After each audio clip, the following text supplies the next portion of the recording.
And what a momentum builder for Sacramento. They were on the second night of a back-to-back team. They were one of the few teams in the West that didn't really make any significant moves during the trade deadline, and everyone's writing them off already. I mean, even on our show last week, we literally all talked about how we can expect to see Sacramento fall because of all the trades that were made in the West.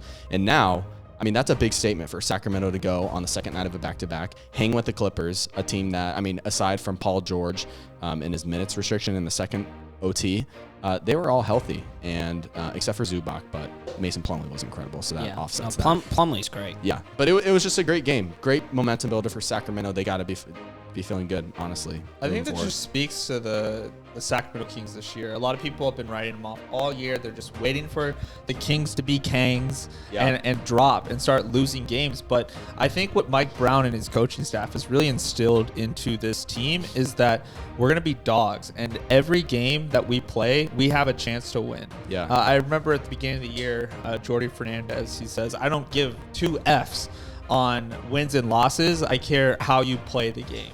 And I think with that mindset, we've been seeing it every single game the Kings play. They're always in it. It's always a close game. Yeah. Which I don't understand. I guess, it's just going off of recent, past years of the Kings. But why haven't we understood or kind of flipped that switch that maybe this team deserves to be the top 3 team in this year's West?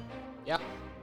They're starting to believe it. It kind of went viral, the Fox quote. That was like, they were asking about Russell Westbrook joining the Clippers, and he goes, we do not care about what these teams are doing. And, they clipped that and posted on Bleacher Report, everything.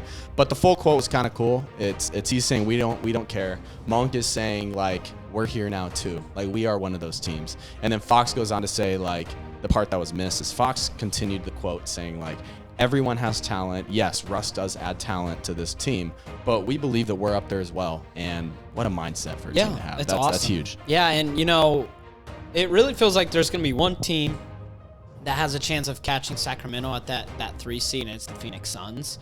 But if you're Sacramento, obviously you got to keep winning games, but this team has already proven that it's not a fluke that they're in this position. They're a game and a half back of 2. Yeah, they're in it, and this team is competitive. This isn't a team that's like, a Cinderella story, and then the first round it's like, we don't expect much. Like, this is a team that expects to win and make a playoff run, even with playoff inexperience. That doesn't matter.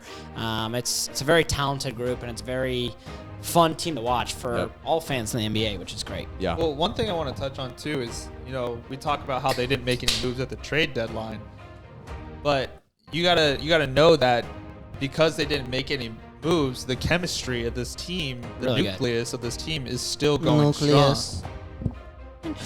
Sir Albert Einstein. This team is still going strong, where these other teams like the Suns, like, now they need to build chemistry. Or the Clippers. Or the Clippers, with all the injuries. And even the Mavericks. Like, there's so much that needs to go on with the other teams. Yeah, I love it, because I do.